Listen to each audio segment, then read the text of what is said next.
War Pugs. Today we have a request from somebody named Cronus Lori in the Discord, and they wanted to see the Volgun's SCP-001 The Spiral Path. Now, I have been trying to get to some things in the Discord for quite some time now. The stress of the move has really gotten to me in a lot of ways. I'm trying to get out of that, but it's really difficult. Especially when things keep on going the way they have been going, where it's, one thing after another. So, I do apologize if I have not gotten to your request. This request is very old. I do apologize that I can't get them all in a timely fashion. It is what it is, you guys. But we're here now, and this is SCP-001, The Spiral Path. This is from the Volgun, who is one of my favorite channels on the entirety of YouTube, flat out. We're going to get into this. Now, I do believe this is one of the 001 proposals that I have not heard about. This is Dr. Mann's proposal. So, we're going to jump right into this. Guys, all the Volgun's links are going to be in the description down below. I highly recommend, if you have any interest in SCP and you're not subscribed to him, you go ahead and subscribe to him immediately, because he is probably one of the best voice actors on all of YouTube, and definitely one of the best presenters for SCP. Let's get into it. Let's go. Good afternoon, everyone. So, today's gonna be a little bit different. Okay. I deserve a little break, Oh. and coincidentally, I have been sanctioned by the powers that be to show you a videotape going over a D-class orientation. Yay! So, if at any time in the future you need to process these people, you know how to do it. So, we're gonna do that now.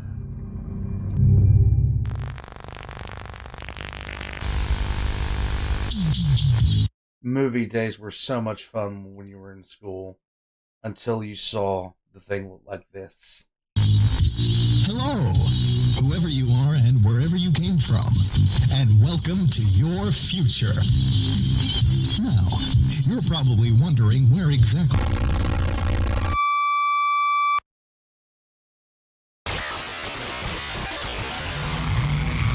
Memetic kill agent in effect. Stand by.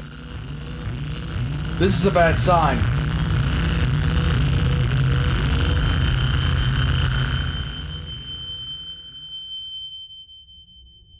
Oh.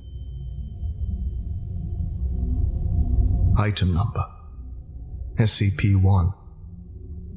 Object class Embla. Containment procedures. SCP-1 is contained on the grounds of Site-0 in upstate. A fence has been constructed around the perimeter of SCP-1's observed effects. In addition to Site-0's security, no fewer than 5 armed guards are to be present at all times to prevent unauthorized entry. The adjoining physics laboratory will be manned at all hours, studying any anomalies. A small metal plaque bearing an inscription will be maintained in good condition. Any damage is to be immediately reported to maintenance.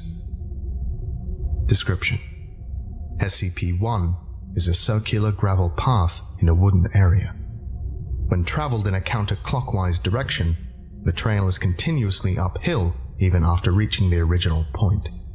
When traveled in a clockwise direction, the trail shows the same amount of uphill and downhill travel as expected. Level 5 clearance is required to access SCP-1's experiment log. New members of Overseer Council are required to read Document 001-05. If you're reading this, then congratulations. One of us has died. Something killed one of us, a monster perhaps, or a rival from the GOC. Or maybe we just got a little close to the flame, like Aaron. Huh. Not old age, of course. We took care of that, didn't we? Anyway, one of the old guard is gone. Maybe Jason, maybe Agnes, maybe me. Hell, I'd be surprised if I wasn't the next one to die. I always was the most expendable. Well, great. I'm going to write this to you as though you were a human being. It will be the last time anyone extends you the courtesy, so I hope you appreciate it. Whoever you are, whatever you did before, you must have been high-ranking when you were pulled into this. You must have noticed the discrepancies, the inconsistencies. I don't know how much you've been told already, or how much you've pieced together.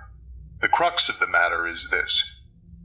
The retrievals and recoveries of SCP objects are staged, or made up whole cloth. We've never discovered an SCP in the entire history of the Foundation. Okay. I should start from the beginning, so let me tell you a story. Aaron Siegel was a physicist studying at Cornell in 1891. He was a truly gifted individual, and had his life taken a different path, I believe his name would be there with Edison, Einstein, and Hawking. I knew him very well. He was, and may still be, my brother. He was also an avid amateur naturalist and enjoyed hiking through the woods. One day, while visiting our family home in Essex County, he came across a gravel path. He decided to follow it for a time and noticed that it kept climbing uphill far longer than it should have. It should have taken him above the nearby hills. Instead, he found himself back where he'd started, without a foot of downwards travel. Another man would have assumed his senses were faulty and left. Aaron, however, was a stubborn man. He investigated further. He found the path did not conform to the pure geometry of Euclid. Like Sakiri before him, he had found something abhorrent to the nature of straight lines. Mm-hmm. He studied it. The equations he derived are part of the file you've received. You'll learn them by heart, eventually. Okay. He built a small shack nearby which served as a makeshift laboratory. His first experiments produced a key capable of opening any lock, now contained as SCP-5. He brought in others. As his brother, I was one of the first he contacted. I was a medical student at Harvard at the time. I initially thought he was mad, but when he showed me the path, the key, I had to learn more. There were others with us, other friends and colleagues. Most of them are gone now, but we were the core.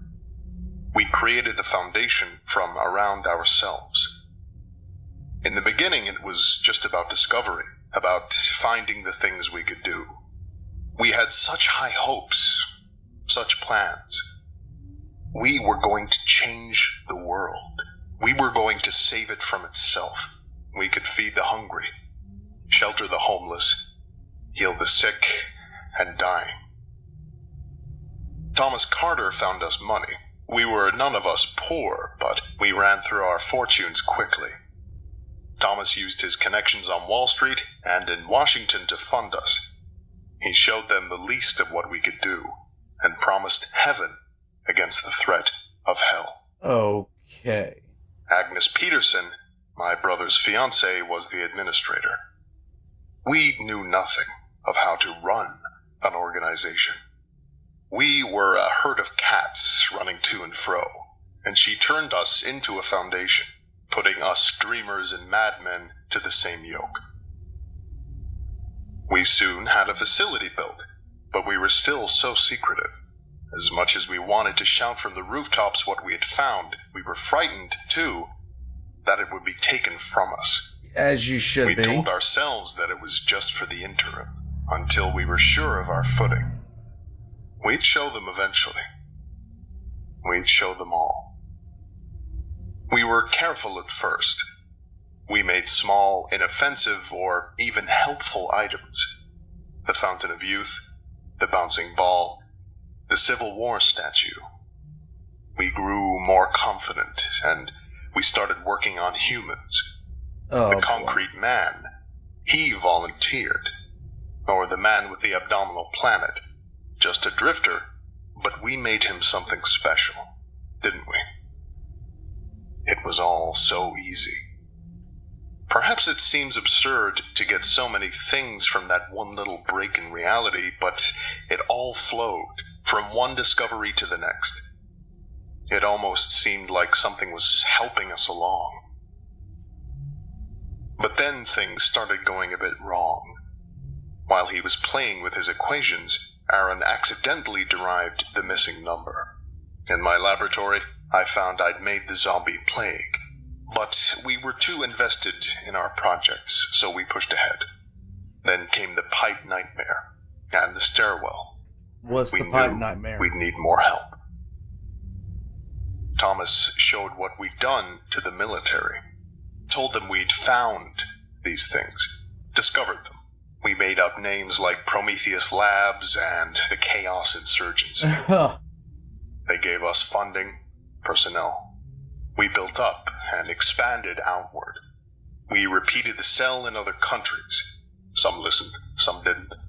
Enough did. We became an international organization. We brought in more researchers, though very few ever suspected we were the source of these items they studied. Sometimes this version of 001 so far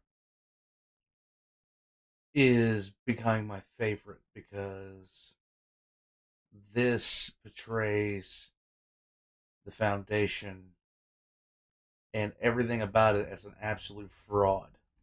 Sometimes we would arrange for an object to be found by a field team. Sometimes we would simply write the reports. We generated the paperwork, and we were the oversight. If we said a thing was, it was. It still is. There were problems, of course. Jeremy and Thomas took one of our experiments and ran off with it, creating their ridiculous club. One of our researchers grew mad and started worshipping machines, escaping with enough knowledge to be dangerous. We still deal with the fallout of these splinter groups. So we contained them. We handled them. We couldn't stop. Surely you can see that. No, I can't. Rather than more cautious, we grew bolder. I cut a little boy up and turned him into the flesh that hates. Really? There were reasons. There were always reasons. 231. We created her and her sisters. We took them from orphanages and arranged for what followed. And it was no accident. We knew what we were doing. There was a reason for it once, but I'll be damned if I can remember it now. None of us do. Except maybe my brother, wherever, whatever he is now. We keep moving forward, even after Abel, after the blood pond, after that damnable reptile. We still move forward with our work. 682. What else can we do?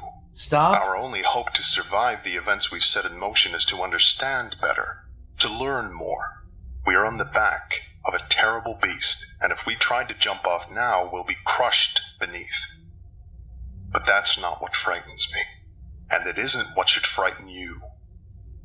We've maintained our foothold for over 100 years. The things I really worry about are the anomalies we didn't create. Oh boy. No, I was telling the truth the first time. We didn't discover any of them. But some of them, they aren't our work. They just were one day. They were in containment, and they'd always been in containment. Don't you see? We're not in control anymore. We never were.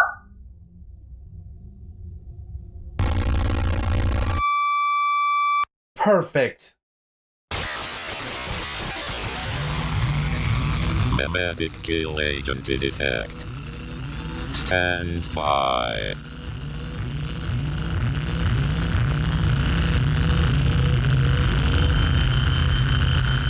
Thank you for listening. Goodbye. And most importantly, good luck.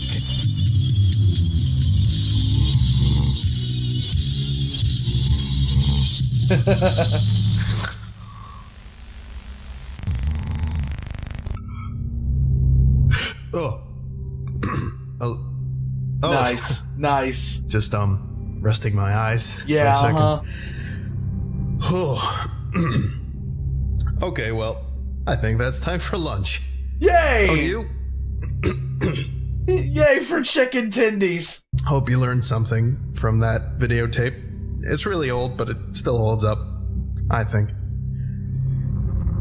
Anyway, thank you for watching, if you did watch, and you were all dismissed. See you after lunch.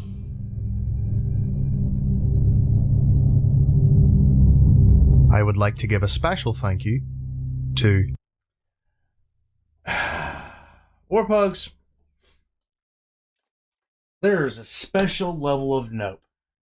And this 001 entry kind of explains why the GOC is so committed to destroying SCPs. It really does make a big difference in the long run. I think this is the best one that I've come across so far. It's very simple, straightforward, and to the point. Don't get me wrong, I like complex SCPs. Don't get me wrong. I love complex SCPs, but every once in a while, I like something that's just straightforward. I cannot wait until I don't have to listen to that anymore. Every once in a while, I just want to hear something that's straightforward, and it is what it is. But this explanation of the origin of the actual Foundation itself is a little bit more creepy than the other ones, because essentially the Foundation is built upon a complete and total lie in more ways than one, in more ways than 5.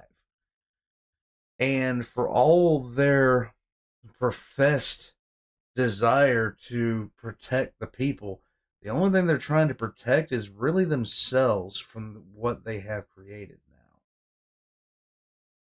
It makes it darker, it makes it a little bit more tragic. It also explains a good deal about why the other organizations don't get along with the Foundation and the Foundation's methods. Warpugs, this was the Volgun, this was the Spiral Path. I knew this was going to be good just from the second I saw it. I don't know why it's taken me this long to get to it, but I'm glad that I did. Please subscribe to the Volgun if you haven't already. All of his links are in the description down below, right next to my own. I'm going to head out from here, and I'm just going to sit there and stare at the wall for about 15 minutes to comprehend things. Until next time, little bugs. You guys have a good day, okay?